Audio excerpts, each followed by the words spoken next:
হেই, কি অবস্থা সবার? লার্ন উইথ মাহফুজে তোমাদের সবাইকে আবারও স্বাগতম। তো আজকে আমরা বেসিক ইন্ট্রোডাক্টরি প্রবলেম সেটের প্রবলেম 13 এই প্রবলেমটা সলভ করব। তো এখানে কি বলা আছে? এখানে বলা আছে যে program that will define a constant using define. তার মানে ডিফাইন ইউজ করে আমাদের একটা কনস্ট্যান্ট কি করতে হবে? ডিফাইন করতে হবে, right? And print the values, তারপরে কি করতে হবে? প্রিন্ট করতে হবে। আচ্ছা, এই জিনিসটা আমরা কিভাবে করতে পারি? এই জিনিসটা আমরা ডিফাইন, তারপরে আমাদের কনস্ট্যান্টের নামটা দিয়ে দিব, তারপর ওই ভ্যালুটা আমরা দিয়ে দিব। এইভাবে আমরা এই জিনিসটা ডিফাইন করতে পারি। তো আমি ডিরেক্ট কোড ব্লকসে চলে যাই। সো এখানে আমাদের বলছে কি করতে? ডিফাইন ইউজ করে আমাদের কনস্ট্যান্টটা ডিক্লেয়ার করতে, রাইট? সো আমি এখানে যে জিনিসটা করব, এখানে হ্যাশ ডিফাইন ইউজ করব। সো আমি এখানে হ্যাশ ডিফাইন দিয়ে দিলাম, তারপরে আমার ওই ভেরিয়েবলের নাম দিব। সো এই ক্ষেত্রে আমি দেখতেছি হাইট আছে, সো আমি এটার নাম হাইটই দিলাম। আচ্ছা, সো আমি এটার নাম দিলাম হাইট। তারপরে আমার এখানে স্পেস দিয়ে আমার ওই ভ্যালুটা বলে দিতে হবে। সো এই ক্ষেত্রে আমি দিয়ে দিলাম 200। ওকে, তারপরে আমার কি করতে হবে? প্রিন্ট করতে হবে, রাইট? সো প্রিন্ট করতে হবে, প্রিন্ট করার জন্য প্রিন্টএফ দিলাম। তারপরে আমি এখানে বলে দিলাম হচ্ছে দ্য ভ্যালু অফ হাইট।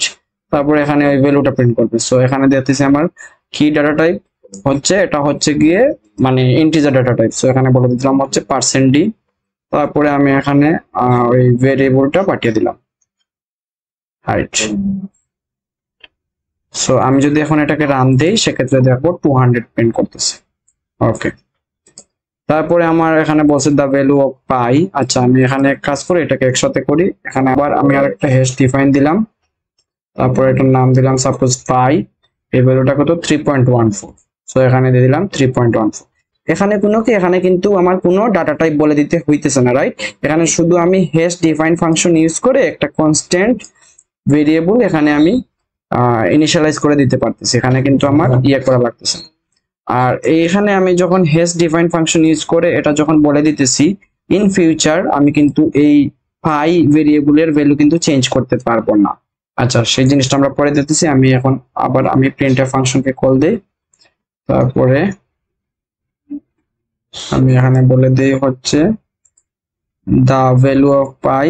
এক্ষেত্রে হচ্ছে গিয়ে %f হবে, রাইট? সো আমি এখানে দিয়ে দিলাম %f, কমা এটার নাম হচ্ছে গিয়ে পাই। সো আমি এখানে বলে দিই। আচ্ছা, এখানে %d হওয়ার পর আমি চাইতেছি একটা নিউ লাইন হইতে, সো একটা নিউ লাইন দিয়ে দিই। আচ্ছা, এখন আমি যদি এটাকে রান দিই, সেক্ষেত্রে দেখবো এই যে 3.14 এর পরে কয়টা হয়েছে? 4টা শূন্য আসছে। কারণ কি? কারণ মানে ফ্লোটিং পয়েন্ট %f আমরা যদি ইউজ করি নর্মাল ফরম্যাট স্পেসিফায়ার, সেক্ষেত্রে কি হয়? 6টা ডেসিমাল সংখ্যা আসে, রাইট? দশমিকের পরে 6টা ডেসিমাল সংখ্যা আসে। সো আমি এক্ষেত্রে চাইতেছি 2টা। সো এখানে 0.2 দিয়ে দিলাম। তারপরে আমি যদি রান দেই, এক্ষেত্রে দেখবো আমার কি হইতেছে, ঠিকঠাক ভাবে আসতেছে। ওকে, আচ্ছা, এখন আমি একটা জিনিস দেখি। আমি তো এখানে ডিফাইন করছি, রাইট? আমি যদি পরবর্তীতে চাই এটাকে চেঞ্জ করতে, সাপোজ আমি এটাকে চেঞ্জ করে দিয়ে দিতে চাইতেছি 2, সেক্ষেত্রে দেখবো এখানে একটা এরর শো করবে। আমি এটাকে রান দিলাম, সেক্ষেত্রে দেখতেছি একটা এরর শো করতেছে, রাইট? আমি সাপোজ সেম ভ্যালু দিতে চাইতেছি, বাট কি হবে? এখানে কোনো অ্যাসাইন অপারেটর ইউজ করা যাবে না, রাইট? সো এক্ষেত্রে কি হবে? এরর শো করতেছে। ওকে, সো আমরা দেখলাম ডিফাইন ইউজ করে কিভাবে কনস্ট্যান্ট মানে ডিফাইন করতে হয়, এই জিনিসটা দেখলাম। সো এই প্রবলেমটা এতটুকুই। নেক্সট ভিডিও টিউটোরিয়াল আসা পর্যন্ত সবাই ভালো থাকো, লার্ন উইথ মাহফুজের সাথেই থাকো। নেক্সট ভিডিও টিউটোরিয়ালে আবার সবার সাথে দেখা হবে।